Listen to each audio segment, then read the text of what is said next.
कीर्ति दीक्षित। तो चलिए बुलेटिन की शुरुआत करते हैं फटाफट अंदाज में। कृषि कानूनों के खिलाफ पिछले 1 महीने से भी ज्यादा समय से हजारों किसान राजधानी की अलग अलग सीमा पर प्रदर्शन कर रहे हैं। किसान आंदोलन का आज 36वां दिन है। कृषि कानून के मसले पर सरकार और किसान संगठनों के बीच बुधवार को 7वें दौर की बैठक हुई। इस अहम बैठक में सरकार ने किसानों की 2 मांगों को मान लिया है। किसान संगठनों की ओर से 4 प्रस्ताव रखे गए थे, जिसमें बिजली और पर्यावरण संबंधी अध्यादेश पर रजामंदी हो गई है। जिन 2 मुद्दों पर रजामंदी नहीं हुई वो तीनों कृषि कानूनों की वापसी और एमएसपी है। इन दोनों मुद्दों पर 4 जनवरी को फिर से बातचीत होगी, तब तक किसानों का आंदोलन जारी रहेगा। बैठक के बाद कृषि मंत्री नरेंद्र तोमर ने कहा कि पर्यावरण अध्यादेश पर रजामंदी हो गई है। ऐसे में अब पराली जलाना जुर्म नहीं है, साथ ही बिजली बिल का मसला भी सुलझ गया है। इस बीच आज से होने वाली ट्रैक्टर मार्च स्थगित हो गई है। किसान एकता मोर्चा ने सूचना जारी करते हुए कहा कि ट्रैक्टर मार्च स्थगित की गई है, कैंसिल नहीं। पंजाब में मोबाइल टावरों को नुकसान पहुंचाने के मामले को राज्यपाल वीपी सिंह बदनौर ने गंभीरता से लिया है। राज्यपाल ने इसे लेकर मुख्य सचिव और डीजीपी को समन भेजने का फैसला किया है। साथ ही उन्होंने इस मामले पर रिपोर्ट मांगी है और उन्हें तलब किया है। इस सिलसिले में बुधवार को राज्यपाल से बीजेपी के प्रतिनिधिमंडल ने भी मुलाकात की। तृणमूल कांग्रेस सांसद महुआ मोइत्रा ने पीएम मोदी से 3 सवाल किए हैं। उन्होंने पूछा है कि असल में कौन कृषि कानून चाहता है, किसकी तिजोरी भरी जाएगी और अगर ये कानून हटा दिया तो हार किसकी होगी। दिल्ली बीजेपी के पूर्व अध्यक्ष मनोज तिवारी पिता बन गए हैं। मनोज तिवारी के घर बेटी ने जन्म लिया। मनोज तिवारी ने ट्वीट कर इसकी जानकारी दी। खालिस्तानी आतंकियों पर शिकंजा कसने में लगी सुरक्षा एजेंसियों को बड़ी कामयाबी मिली है। पंजाब का मोस्ट वांटेड गैंगस्टर और खालिस्तानी आतंकी सुख बिकरीवाल को भारत लाया गया। केंद्रीय शिक्षा मंत्री डॉक्टर रमेश पोखरियाल निशंक आज शाम 6 बजे सीबीएसई बोर्ड के 10वीं और 12वीं कक्षा की बोर्ड परीक्षाओं की तारीखों की घोषणा करेंगे।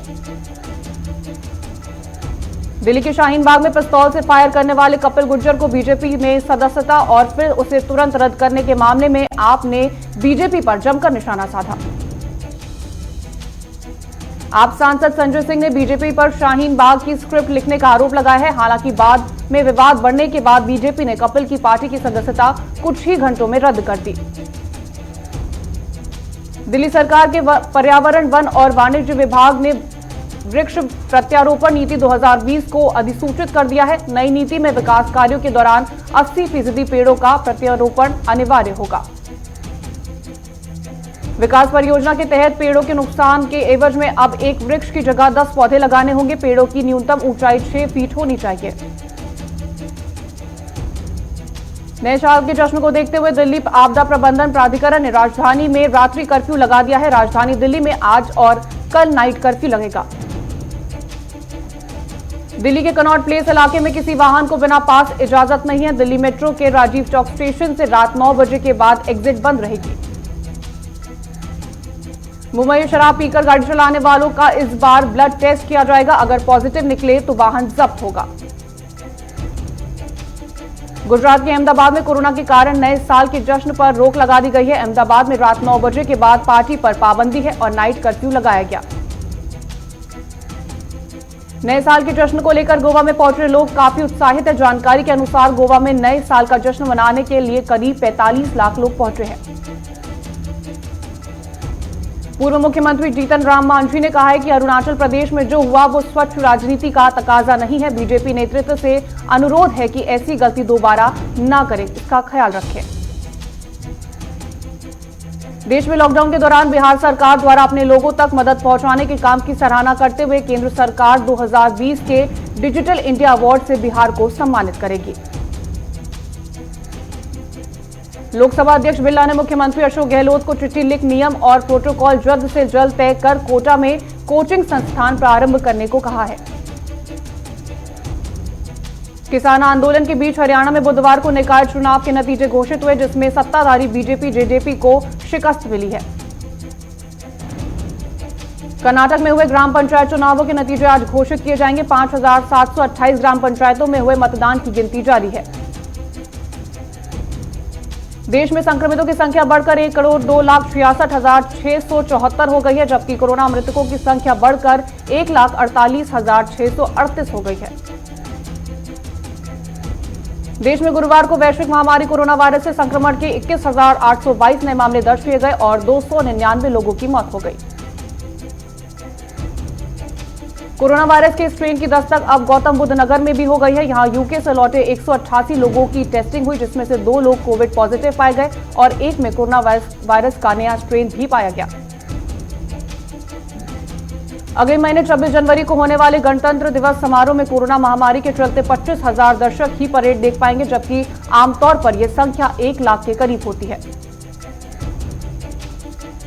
पंजाब सरकार ने अपने पुलिस बल की आतंकवाद रोकथाम क्षमता बढ़ाने और सरहद पार से आतंकवाद को रोकने के लिए विशेष उद्देश्य वाहन यानी एसपीवी बनाने का फैसला लिया है। टिकट बुकिंग को और आसान बनाने के लिए इंडियन रेलवे की ओर से आज नई वेबसाइट लॉन्च की जाएगी। नई वेबसाइट पर टिकट बुक करना काफी आसान और तेजी के साथ होगा। दिल्ली का आनंद विहार जल्द ही बड़ा ट्रांसपोर्ट हब बनने वाला है। Anand Vihar regional rapid transit system Delhi metro network, भारतीय रेलवे और अंतरराज्यीय बसों का सबसे बड़ा इंटरचेंज होगा। यहां परिवहन के सभी माध्यम भूमिगत और हाईवे रास्ते से आपस में जुड़े होंगे। इससे यात्रियों को बीच सड़क पर दौड़ नहीं लगानी पड़ेगी। मैदानी इलाकों में चल रही बर्फीली हवाओं ने ठंड के टॉर्चर को बढ़ा दिया है। अब लोगों के लिए नए साल का जश्न हाड़ कपा देने वाली ठंड के साथ मनेगा। मौसम विभाग ने साल के अंतिम दिन यानी आज न्यूनतम पारा 3 डिग्री तक पहुंचने की संभावना व्यक्त की है। नए साल पर भी इसी तरह पारा आसपास रहेगा। वहीं 2 जनवरी से अधिकतम तापमान और न्यूनतम तापमान में बढ़ोतरी होने की संभावना है। इस दौरान हल्की बारिश भी हो सकती है। दिल्ली में आज सीजन की सबसे ठंडी सुबह दर्ज की गई। दिल्ली में सफदरजंग सेंटर पर आज न्यूनतम तापमान 3.3 डिग्री सेल्सियस दर्ज किया गया, जो सामान्य से 4 डिग्री से भी ज्यादा कम है। हरियाणा के नरनौल का बीते दिन रात का तापमान प्रदेश में सबसे कम 2.4 डिग्री सेल्सियस दर्ज किया गया, जबकि अंबाला का दिन का तापमान सबसे ज्यादा 11.1 डिग्री सेल्सियस दर्ज किया गया। भारत में 2,300 अधिक श्वान और 1,415 घोड़े पुलिस को सेवा दे रहे हैं। इस मामले में गुजरात पहले पायदान पर है। इसके बाद उत्तर प्रदेश और महाराष्ट्र का नंबर है। रिश्वत में 1 किलो पेड़ा मांगने पर पटना का ट्रैफिक एएसआई को सस्पेंड कर दिया गया है। वीडियो वायरल होने के बाद एसपी ने कार्रवाई की। हमीरपुर के शहीद कैप्टन मृदुल शर्मा के स्मारक को सेना के जवान संवार रहे हैं। 1 जनवरी को शहीद कैप्टन मृदुल शर्मा की याद में हर साल श्रद्धांजलि कार्यक्रम रखा जाता है। मऊ में 4 लेन निर्माण से प्रभावित किसानों को उनकी जमीन का मुआवजा अभी तक नहीं दिया गया है। किसान जिला मुख्यालय का 3 साल से चक्कर लगाकर थक चुके हैं। बगवा पंचायत के वार्ड नंबर 6 में 7 निश्चय योजना के तहत अनियमितता बरती जा रही है। हुक्केरी के हाई स्कूल में गिनती केंद्र पर किसी के द्वारा जादू टोना किया हुआ यंत्र फेंका हुआ मिला। सुरक्षा में तैनात पुलिसकर्मियों ने यंत्र को अपने कब्जे में ले लिया है। फिरोजाबाद के मुख्य चौराहे पर गोलीकांड की घटना से सनसनी फैल गई। रिवॉल्वर की बट के प्रहार से कार सवार घायल हो गया। यादगिरी में ऑटो रिक्शा चालक ने चुनाव में जीत हासिल की है। 50 मतों के अंतर से जीत हासिल की। चामराजनगर के सब इंस्पेक्टर और लोगों के बीच कहासुनी हो गई। काउंटिंग सेंटर में किसी को ना घुसने देने की बात पर विवाद हो गया था। वाराणसी में पूर्व सांसद जवाहर जायसवाल के आवास पर दबिश दी, लेकिन वो घर पर नहीं मिले, जिसके बाद पुलिस को लौटना पड़ा। यादगिरी में ग्राम पंचायत चुनाव में 2 सगी बहनें उतरी हैं, जिसमें छोटी बहन ने 3 से जीत हासिल की है। फिरोजाबाद में ट्यूशन से घर जा रही छात्रा को रास्ते में 2 बाइक सवार अज्ञात लड़कों ने छात्रा पर तरल पदार्थ फेंक दिया। पुलिस आरोपियों की तलाश कर रही है। फिरोजाबाद में स्टेशन पर महिला से ऑटो में बैठे एक रेलवे कर्मचारी ने छेड़छाड़ कर दी। शिकायत करने पर पुलिसकर्मियों से भी मारपीट की। किन्नौर बीजेपी ने कल्पा और पूह मंडल से अपने अपने पंचायत समिति वार्डों से उम्मीदवारों को मैदान में उतार दिया है। बालोतरा में नगर परिषद बोर्ड की बैठक में हंगामा हुआ। कई वार्ड पार्षदों ने ठेकेदारों पर काम नहीं करने का आरोप लगाया। जम्मू कश्मीर के गंदरबल में 23 दिसंबर को शहीद हुए जवान का राजकीय सम्मान के साथ अंतिम संस्कार किया गया।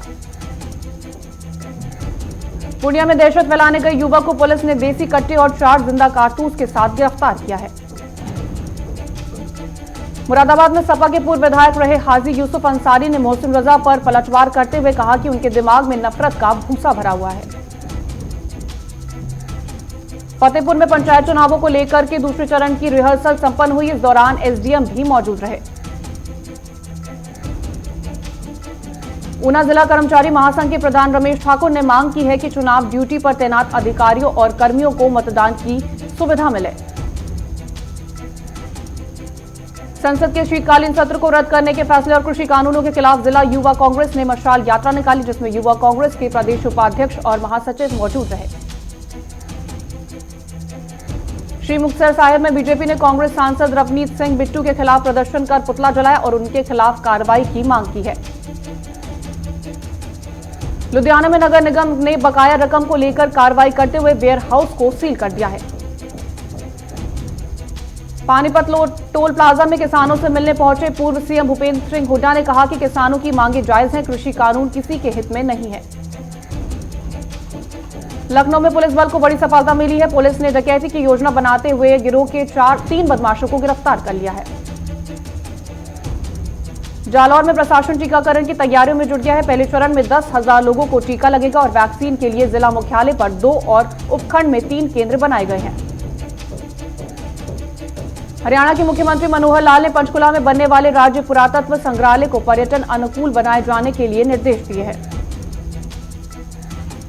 जालौर में वन क्षेत्र में अचानक आग लग जाने से अफरा तफरी मच गई। कड़ी मशक्कत के बाद ग्रामीणों की मदद से आग पर काबू पाया गया। जालंधर में बीजेपी के कार्यकर्ताओं ने कांग्रेस सांसद रवनीत बिट्टू के खिलाफ नारेबाजी और सांसद का पुतला फूंका।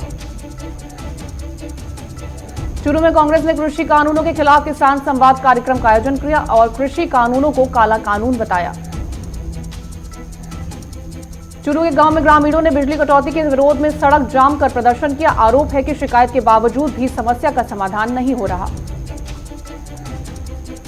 साल के आखिरी दिन कारोबारी शेयर बाजार में गिरावट के साथ खुला। सेंसेक्स 47,639 के स्तर पर और निफ्टी 13,950 के स्तर पर खुला। पेट्रोल डीजल के भाव में लगातार 24वें दिन भी कोई बदलाव नहीं। दिल्ली में पेट्रोल 83.71 रुपए लीटर और डीजल 73.87 रुपए प्रति लीटर पर बिक रहा है। 2020 में एशियाई अमेरिकी बाजारों ने 16% तक रिटर्न दिया है। यूरोपीय बाजार में निवेशकों को 12% तक का नुकसान हुआ। अगले साल से Reliance BP fuel on demand सेवा शुरू कर सकती है। 4 शहरों से यह पायलट प्रोजेक्ट शुरू होगा। नेशनल पेंशन सिस्टम से निकलने के लिए विड्रॉल एप्लीकेशन ऑनलाइन भी कर सकेंगे। सब्सक्राइबर ओटीपी के जरिए विड्रॉल रिक्वेस्ट दे सकेंगे। अब 10 जनवरी तक आईटीआर फाइल कर सकते हैं, जिसकी पहले दिसंबर 31 तक की आखिरी तारीख थी। वीवो ने मिड बजट Y20A लॉन्च किया है। कंपनी का दावा है कि 17 घंटे तक इसमें लोग ऑनलाइन HD मूवीज देख पाएंगे। यूएन की एक ताजा रिपोर्ट में कहा गया है कि दक्षिण और दक्षिण पश्चिमी एशिया में लंबी अवधि में भारतीय अर्थव्यवस्था में सबसे ज्यादा विकास देखने की उम्मीद है।